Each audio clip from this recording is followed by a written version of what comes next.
Affirmative action. How did you get into college? Applying to college can be stressful, especially when you don't know how admissions counselors look at your application.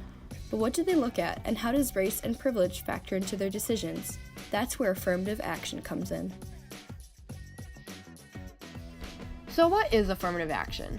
According to the National Conference of State Legislators, affirmative action policies are those in which an institution or organization actively engages in efforts to improve opportunities for historically excluded groups in American society.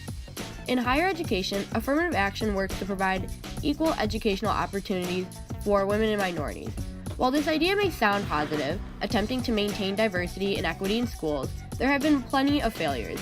You may have heard about it on the news with the recent court case against Harvard University. They were accused of filling a racial quota, accepting less Asian American students than what was projected. The University of Michigan was also under investigation after admitting to using a point system where Blacks, Latinos, Native Americans, and low-income applicants were assigned 20 points automatically. After this was found to be unconstitutional, the minority enrollment, particularly the Black population, dropped in following years. Because of cases like these, there are 5 major myths and misconceptions about affirmative action. Myth number 1. Affirmative action doesn't work. As seen on this graph provided by the Department of Education, minority populations in higher education have been increasing over the past 20 years. Myth number 2. Affirmative action may have been necessary 30 years ago, but the playing field is fairly level today. Specifically at the University of Illinois, the minority population have been gradually increasing, making up a much larger portion of UIUC students. However, the white student body still make up the majority of the total population. We still have a long way to go to make admissions equal. Myth number 3. You can't cure discrimination with discrimination. Affirmative action isn't discrimination. Affirmative action works on making special efforts towards inclusion and overcoming prejudice.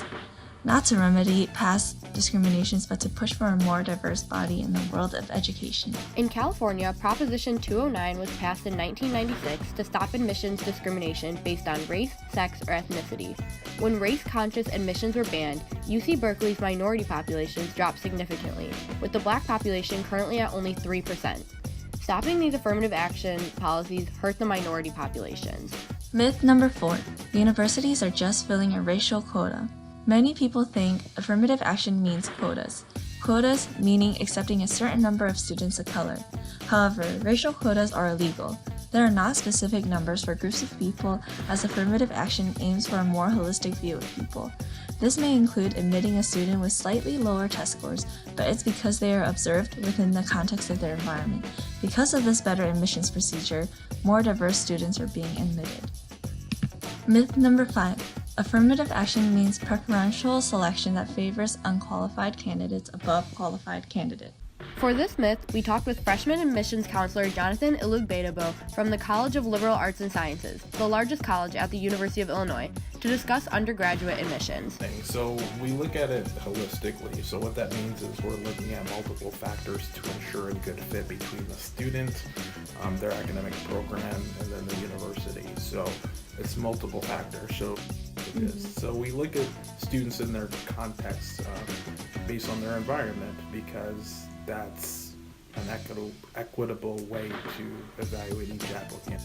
So, what now? Our call to action is for people to take this information and use it in the real world. There are obvious issues with affirmative action. It's not perfect, but the goal is good and just. Educate others about their misconceptions and fight for affirmative action policies in your school.